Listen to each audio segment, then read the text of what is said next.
O ex-diretor de marketing do Banco do Brasil, Henrique Pisolato, deve ser trazido da Itália até o fim desta semana. O governo estuda cobrar dele o custo da extradição, que pode passar dos R$200 mil. Um delegado e 3 agentes da Polícia Federal vão buscar Henrique Pisolato na Itália, onde está preso desde 12 de fevereiro. A viagem, num voo comercial, deve ser na próxima quinta-feira. A extradição do ex-diretor do Banco do Brasil, que fugiu em setembro de 2013 após ser condenado no processo do Mensalão, só foi possível por causa de um acordo de cooperação judicial entre o Brasil e a Itália. O processo já custou ao país mais de R$200 mil. Só a Advocacia Geral da União gastou R$164 mil com a contratação de advogados na Itália e R$21 mil com viagens de procuradores. A tradução de documentos custou cerca de R$20 mil. O valor daria para comprar, por exemplo, 7 carros populares. Se a gente conseguir recuperar, tá certo, essas despesas junto a ele ou junto a esses recursos que ele andou desviando, eu acredito que vai ser importante. Mas eu acho que o mais importante mesmo é a gente começar a punir aqueles que praticam crimes contra o interesse público, contra a sociedade. A Advocacia Geral da União pretende cobrar de Pisolato os custos da extradição.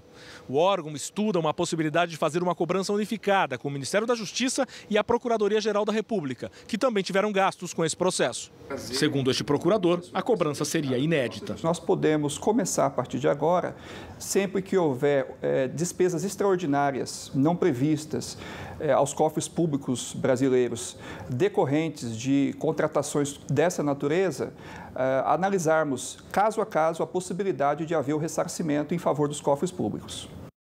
Vila, é justo que o Pisolato pague esses custos? É justo. Agora, precisa ver se é a base legal para isso. É bom lembrar que o Pisolato, eu acabei acompanhando o julgamento do Mensalão inteiro, sempre digo, não por prazer, mas por obrigação de ofício, e ele controlava o fundo VisaNet, recebeu uma pena severa, inclusive multa pecuniária, além de vários anos de cadeia, e fugiu. Fugiu tudo planejado, inclusive usando os documentos do irmão, que já tinha falecido, votou em nome do irmão em 2008 na eleição municipal e acabou fugindo. E tal.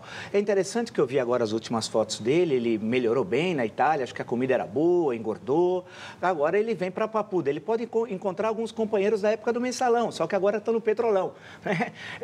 Os velhos companheiros partidários desse senhor. Agora, é interessante, William, ver como é que funciona a justiça num país democrático. Ela não se dobra a qualquer tipo de pressão. Aqui no Brasil, nós tivemos o episódio Cesare Battisti, que a gente tem sempre que lembrar que é uma vergonha na história do Brasil, participando de 4 homicídios, e muitos falaram assim, não, em represália, o governo italiano não vai extraditar o Pisolato. Não, um governo democrático, plenamente democrático, que não tem ligação política partidária com terroristas e bandidos e assassinos, como é o Battisti. O que aconteceu?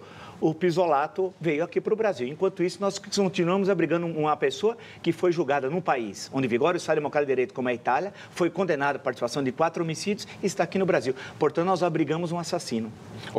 Vila, o VisaNet desviou 80... Sem valores atualizados, na época era 73 milhões, sem ser valores atualizados. O Gabriel P. está perguntando, o que é esse tal de VisaNet? É o fundo do Banco do Brasil, né, que servia também para desviar dinheiro para propaganda, que é jogada, aí que entra o Marcos Valério.